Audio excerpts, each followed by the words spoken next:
Hello दोस्तों, तो मैं अंजना दुबे अपनी पूरी टीम के साथ आई हूँ दीदी घर पे। करती हूँ दोस्तों। हाँ, और सबके आए हैं दीदी घरे पूरी फौज लेके अपन। तो आज हम लोग एक बहुत झक्कास सा होली गीत लेके आए हैं।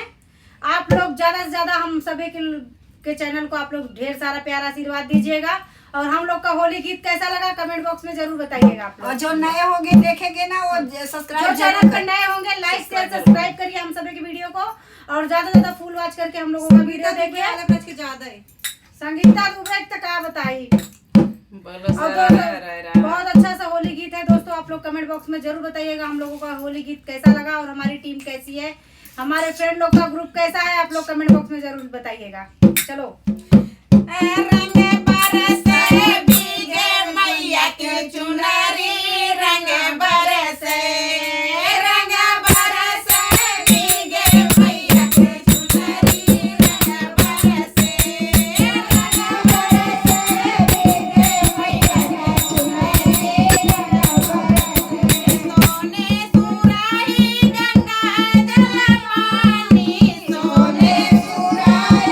गंगा जल पानी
मैया भवानी की जय।